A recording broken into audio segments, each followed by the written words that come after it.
토큰화 자산. 이 단어를 들으면 어떤 미래가 그려지세요? 정말 장밋빛 미래가 떠오르죠? 그렇죠. 금, 주식, 부동산 같은 어마어마한 전통 자산이 이 블록체인 위로 올라오는 세상. 네, 누구나 소액으로 투자하고 24시간 내내 전 세계 어디서든 거래하고 심지어 디파이에서 담보로 써서 자본 효율을 극대화하는 그림.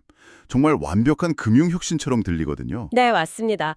하지만 그 완벽해 보이는 그림 뒤에는요, 우리가 반드시 짚고 넘어가야 할 현실이 하나 있습니다. 아, 역시나. 이 모든 장밋빛 전망이 가능하려면 딱 하나의 절대적인 전제 조건이 충족되어야 하거든요. 그게 뭔가요? 바로 충분한 유동성입니다.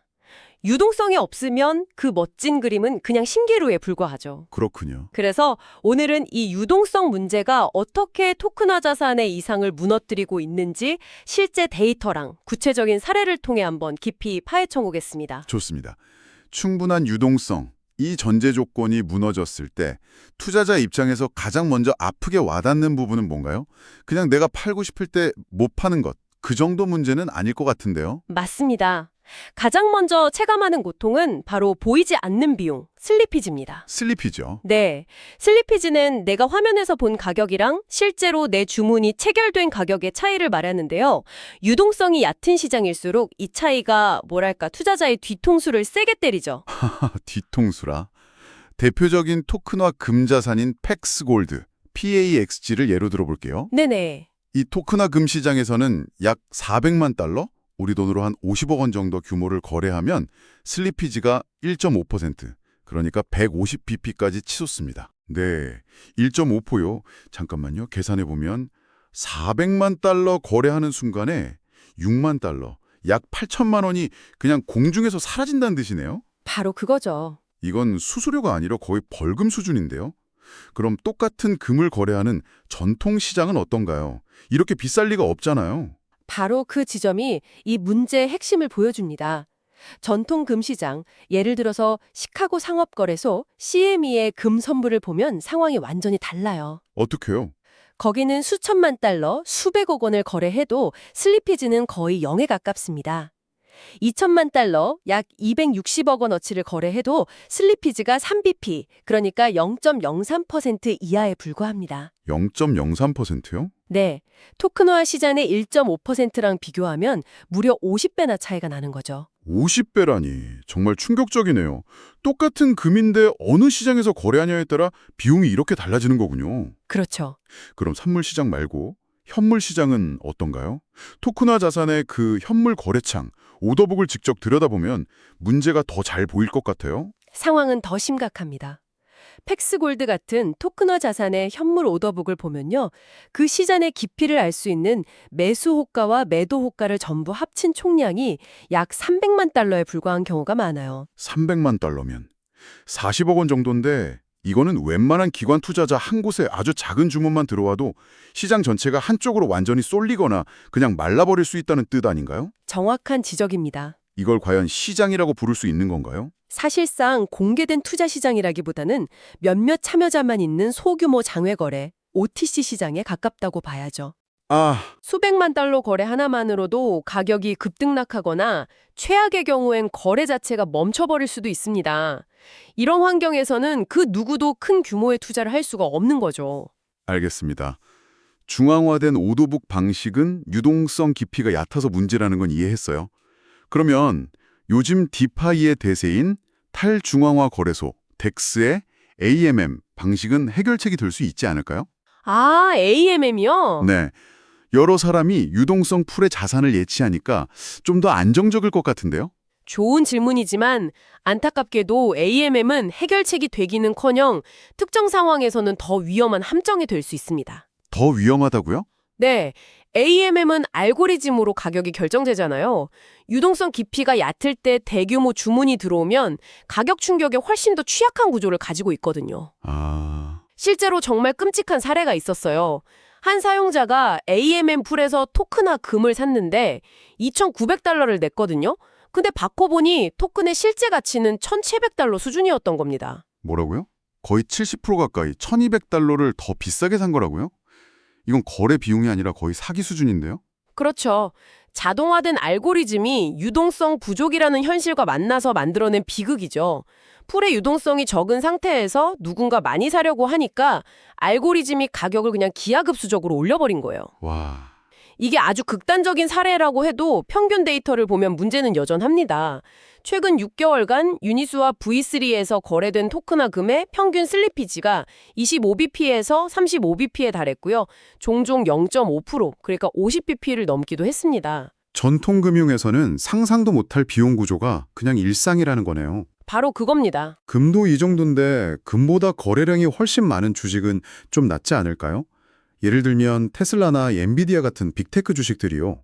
워낙 전 세계적으로 거래가 활발하니까 토큰화 시장에서도 유동성이 풍부할 것 같은데? 그 기대를 하셨다면 현실은 훨씬 더 충격적일 겁니다. 더요? 토큰화된 테슬라 주식 TSLX의 경우 100만 달러, 한 13억 원 정도를 거래할 때 발생하는 슬리피지가 약 5%에 달합니다. 5%요?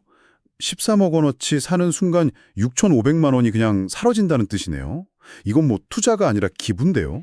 엔비디아는 더 심합니다. 설마요? 정말 믿기 어려운 수치인데 토큰화된 엔비디아 주식 엔비디아 X는 같은 100만 달러 규모 거래에서 슬리피지가 최대 80%까지 치솟기도 했습니다. 80%요? 그건 거래가 아니잖아요. 그렇죠. 100만 달러를 내고 20만 달러어치 자산을 받는다는 건데 이건 그냥 거래가 불가능하다는 선언 아닌가요? 참고로 실제 나스닥에서 이 주식들 거래하면 슬리피지가 어느 정도 되죠? 실제 주식시장에서 테슬라랑 엔비디아 슬리피지는 각각 18bp, 그래야 0.18% 그리고 14bp, 0.14% 수준에 불과합니다. 아, 비교 자체가 안 되는군요. 네, 토큰화 시장의 5%, 80%와는 비교 자체가 무의미하죠. 말 그대로 똑같은 기초 자산을 두고 완전히 다른 세상에 살고 있는 셈입니다. 알겠습니다. 슬리피지 문제는 확실히 이해가 됐어요.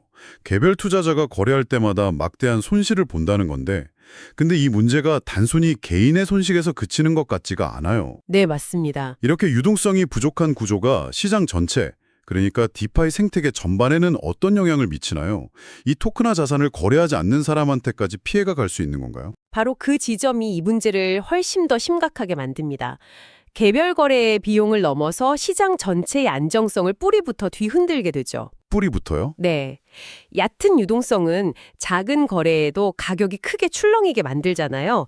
즉, 가격 변동성이 인위적으로 극심해지고 이게 디파이 시스템의 눈과 귀 역할을 하는 가격 정보 제공 시스템, 오라클을 왜곡시킬 위험을 만듭니다. 아, 오라클이 왜곡된다. 그 말은 한 자산의 잘못된 가격 정보가 마치 바이러스처럼 다른 디파이 프로토콜 전체로 퍼져나갈 수 있다는 의미겠군요. 맞습니다. 그리고 이건 가설이 아니라 실제 벌어졌던 일입니다. 2025년 10월에 팩스골드 가격이 실제 금시세랑은 아무 상관없이 특별한 이유도 없이 하루는 10% 급락했다가 며칠 뒤에는 9% 급등하는 일이 있었어요. 네, 왜요? 이건 금의 펀더멘탈 변화가 아니라 순전히 토큰화 시장의 유동성 붕괴가 만들어낸 가격 왜곡 현상이었습니다. 더 큰 문제는 그 다음이었겠네요. 그 왜곡된 가격이 오라클을 타고 다른 곳으로 흘러들어갔을 테니까요. 네. 상상해 보세요. 여러분이 팩스골드를 담보로 어떤 디파이 프로토콜에서 스테이블 코인을 빌렸다고 칩시다. 네, 담보 가치는 충분했고 모든 게 안정적이었죠. 그런데 어느 날 자고 일어났더니 실제 금 가격은 그대로인데 온체인 팩스골드 가격만 10% 폭락한 겁니다. 아, 그러면 시스템은 여러분의 담보 가치 더 부족하다고 판단하고 가차없이 포지션을 강제 청산해버립니다. 제 잘못이 전혀 없는데도요? 단지 제가 이용하는 디파이 시스템이 유동성 없는 자산의 가격 정보를 받았었다는 이유만으로요? 그렇습니다. 실제로 이 팩스골드 사태 때 왜곡된 가격이 오라클을 통해 다른 디파이 프로토콜로 그대로 전파되면서 수백만 달러 규모의 연쇄적인 강제 청산을 유발했습니다. 와, 팩스골드를 직접 거래하지 않은 사람들까지 큰 피해를 본 겁니다. 한 시장의 작은 문제가 시스템 전체의 위기로 번진 대표적인 사례죠. 정말 심각하군요. 그런데 이해가 안 되는 점이 있어요. 왜 이런 문제가 계속 반복될까요? 시장 조성자, 그러니까 마켓 메이커들이 더 많은 유동성을 공급해서 이 문제를 해결하면 되는 것 아닌가요? 바로 그 시장 조성자들이 이 시장을 외면하고 떠나는 구조의 근본적인 원인이 있습니다. 외면한다고요? 네, 그들 입장에서 현재 토크나 자산 시장은 매력적이지 않은 것을 넘어 사업적으로 거의 재앙에 가깝습니다. 재앙이라고까지 표현하시다니 구체적으로 어떤 점들 때문인가요? 단순히 돈이 안 돼서인가요? 아니면 구조적으로 불가능한 뭔가가 있는 건가요? 구조적인 문제점이 너무나 명확합니다. 시장 조성자의 하루를 상상해보죠.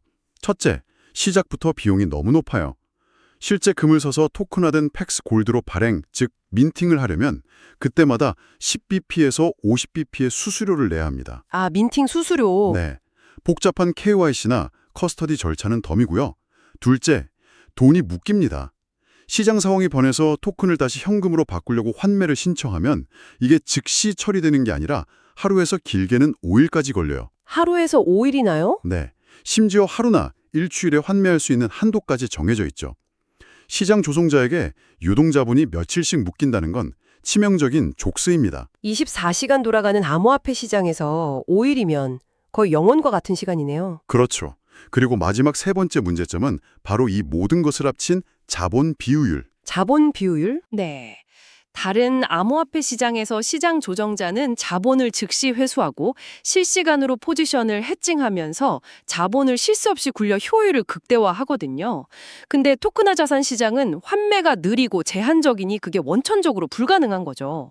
내 자본이 5일 동안 묶여있는 동안 시장 가격이 급변하면 그 위험을 아무런 방어 수단 없이 그냥 맨몸으로 다 맞아야 하는 겁니다. 정말 위험하네요. 얼마 전 한 펀드 매니저가 토큰화 자산 200만 달러어치를 매도하려 했던 경험을 찻숟가락으로 수영작물을 퍼내는 것 같았다고 표현하더군요. 하하, 재밌는 비유네요. 팔 때마다 가격이 폭락해서 결국 포기하고 오프라인에서 장외 거래로 처리했다고 합니다.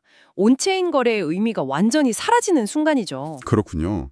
결국 합리적인 시장 조성자라면 굳이 이렇게 비효율적이고 위험천만한 시장에 막대한 자본을 투입할 이유가 전혀 없겠네요. 정확합니다. 네. 그래서 유동성의 함정이라는 치명적인 악순환이 생기는 겁니다. 유동성의 함정이요? 네, 유동성이 없으니 큰손 투자자들이 참여를 안 하고 참여자가 없으니 시장이 클리가 없고 시장이 안 크니 시장 조성자들은 유동성을 공급할 이유가 더더욱 없어지고 결국 유동성은 점점 더 말라붙는 거군요. 맞습니다.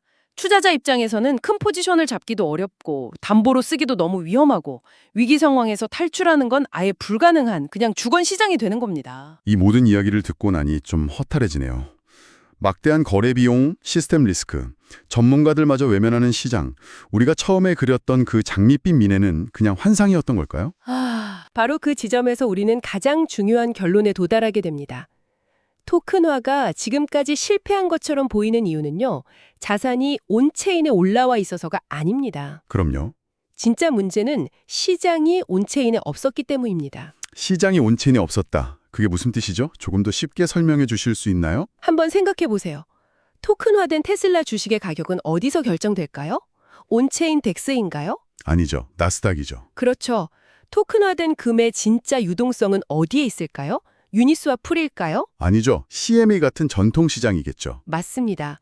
즉, 가격이 발견되고 대부분의 유동성이 존재하는 진짜 시장은 여전히 오프체인에 있는데 위험 관리, 담보 청산 같은 치명적으로 중요한 기능들만 엉뚱하게 온체인의 얕은 유동성 위에서 일어나고 있는 겁니다.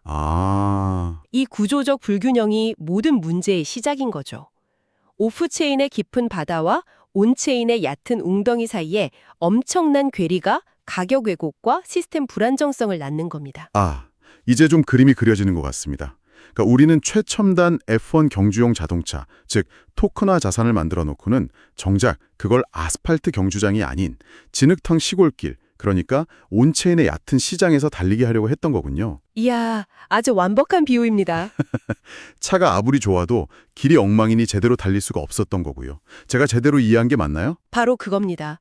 진정한 의미의 토큰화가 성공적으로 작동하려면 오프체인 시장의 그 거대하고 깊은 유동성을 온체인에서 직접 그리고 즉각적으로 반영할 수 있는 구조가 필요합니다. 네. 시장 조성자가 비효율적으로 토큰 재고를 쌓아두지 않아도 되고 환매는 빠르고 예측 가능해야 하며 수천만 달러 규모의 대규모 거래도 가격 왜곡 없이 처리할 수 있는 제대로 된 온체인 경주장을 만들어야 합니다. 그렇군요.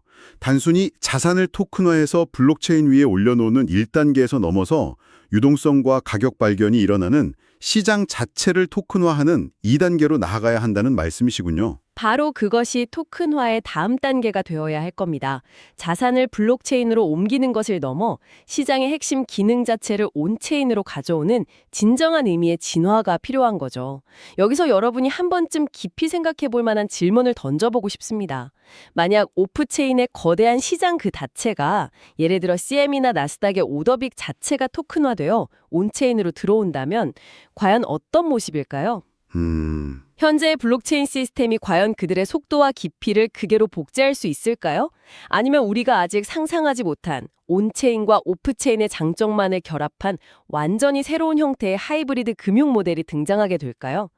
그 미래를 상상해 보는 것이 바로 이 민재 해답을 찾는 첫걸음이 될 겁니다.